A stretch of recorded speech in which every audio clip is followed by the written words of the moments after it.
Avante família Palmeiras, tudo bem com vocês? E hoje eu quero trazer aí alguns recortes, notícias, né, preparação do nosso Verdão. Já deixa o seu like, compartilha, tá? Nos segue aí, envia aí esse link aí pros seus amigos, pros seus familiares e vamos acompanhar aí a notícia do nosso Alviverde. Então, simbora, já vamos falar com o Renato Peters, ó, LDU e Palmeiras, Renato Peters. Gostou da minha piada? Palmeiras foi para Quito, é o time do Periquito. Como é que tá a coisa por aí, meu irmão? Vamos dizer que foi uma nota 5, assim, mas boa piada, boa piada, boa piada. Pois é, o clima que o torcedor palmeirense quer é esse mesmo, é alegria. Estou aqui no meio do mundo, mas calma, porque daqui a pouquinho tem uma informação bombástica sobre esta linha do Equador, que não é aqui, tá bom? Mas é o seguinte, o Palmeiras chegou ontem à noite aqui a Quito, né? A gente tem imagens aí do repórter cinematográfico Sinclair Júnior, todo mundo com aquela cara amassada depois da viagem, pouco mais de 5 horas de voo de São Paulo até aqui. Tava muito frio, então não se engane com o que você viu agora há pouco aqui, eu aqui neste sol aqui, porque na hora do jogo a temperatura deve estar por volta dos 12 graus, 30 mil pessoas no estádio torcendo contra. A LDU não é um time fácil, né? Tanto que eliminou aí os brasileiros, o Botafogo e o São Paulo, ou seja, vai ser pressão para cima do técnico Abel Ferreira. E daqui a pouquinho eu volto, porque existe uma fake news sobre esta linha do Equador. Fred Bruno. A gente vai passar no Equador. Lá está Renato Peters, que acompanhou a chegada do Palmeiras, que está lá desde ontem também. Ele está num clássico de Equador. Não tinha como, você tinha que passar aí, meu amigo. Eu não imaginaria diferente. Traga as notícias do Palmeiras pra gente, desse ponto clássico da cidade. Oi, Joana, boa tarde para você, para quem está acompanhando o nosso Taon. Sim, a gente veio ao meio do mundo, mas há controvérsias. O Taon também é cultura, também é história. Essa linha aqui do Equador foi traçada em 1736 por estudiosos franceses, usando o que eles tinham na época, mapas, posição das estrelas, enfim, porque eles queriam comprovar as teorias sobre o formato da Terra. Mas fica aí até o fim desse link, porque tem um erro aí.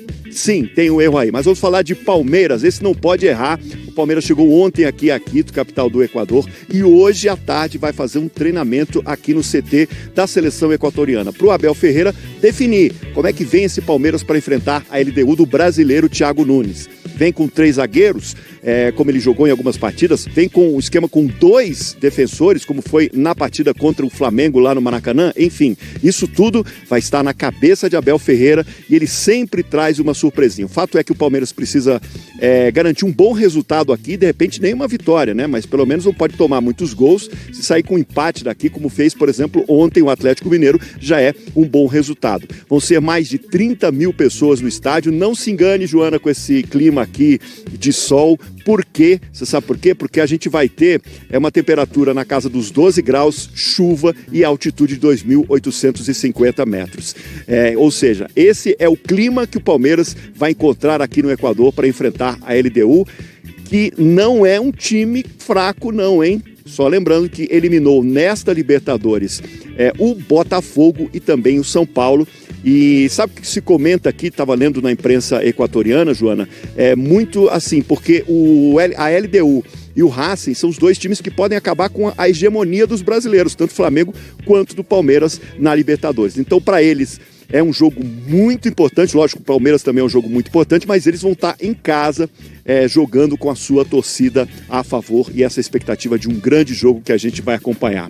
Agora, só para encerrar nosso assunto linha do Equador, é o seguinte, depois veio o GPS, né, veio o satélite, veio a tecnologia e se descobriu que a linha do Equador, na verdade, não passa aqui neste parque onde nós estamos, e sim a 200 metros daqui. Mas na margem de erro, aqui está valendo, porque tem muita gente que diz também que a faixa do Equador é uma faixa de 5 quilômetros. Então, está valendo, estou no meio do mundo e o Palmeiras, na quinta-feira, vai estrear na semifinal da Libertadores. Expectativa de chegar mais uma vez numa final de campeonato.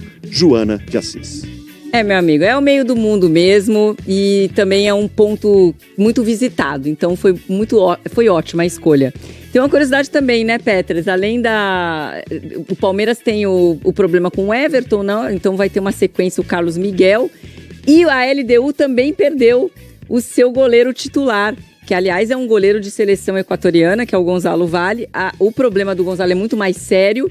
E aí, o substituto, que é o Alexander Domingues, ele já viveu essa experiência, já pegou o Palmeiras em 2009 e perdeu. Não sei se isso pode ser um sinal para o palmeirense, mas em 2009 ele também estava no gol da LDU num jogo da Libertadores, que foi no antigo Palestra em 2009, e o Palmeiras naquele jogo ganhou de 2-0, amigo. Então, enfim, tá mais pro Carlos Miguel do que pro Alexander Domingues, hein? Bem lembrado, Juna, bem lembrado dessa aí.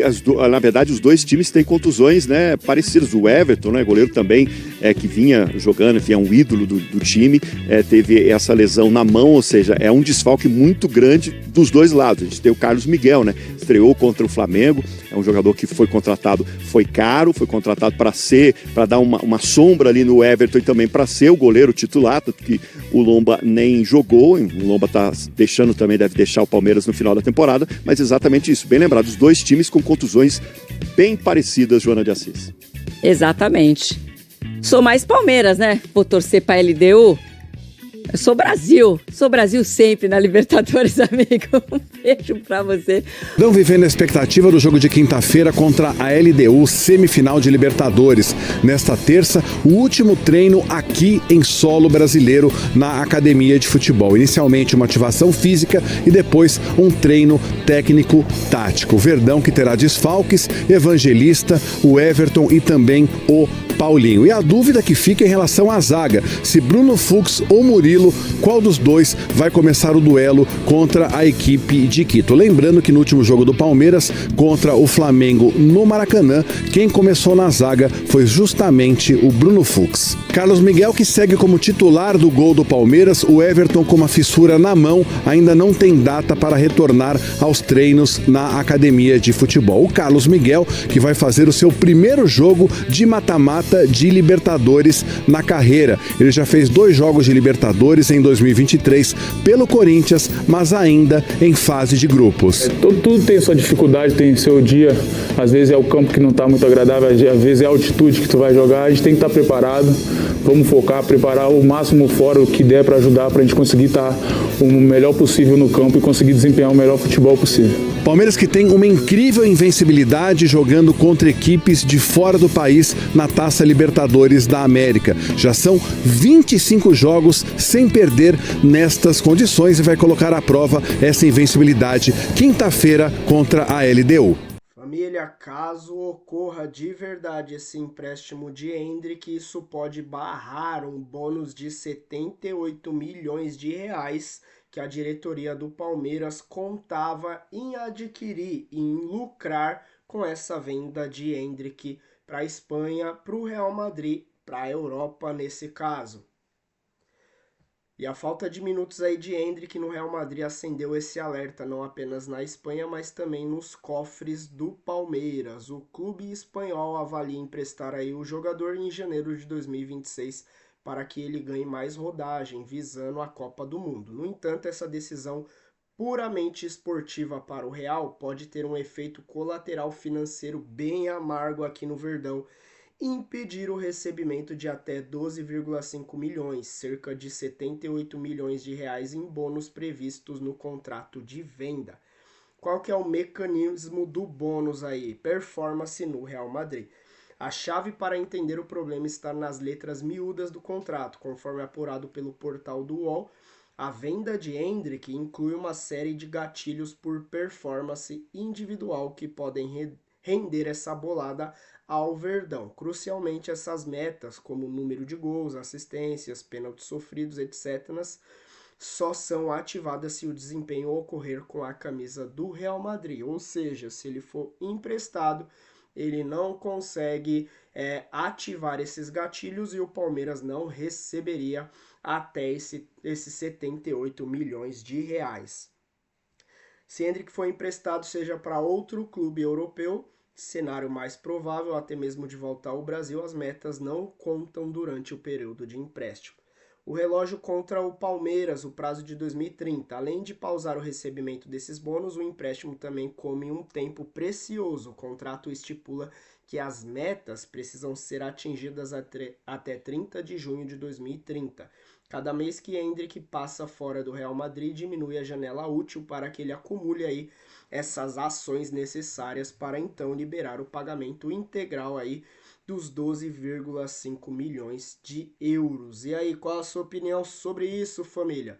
Realmente seria uma boa Endrick ser emprestado para o Palmeiras? Claro que o empréstimo, vamos dizer assim, para a Europa está sendo muito bem visado e já planejado pelo Real Madrid, mas já que vai ter o empréstimo, você acha que deveria ser aqui para o Palmeiras?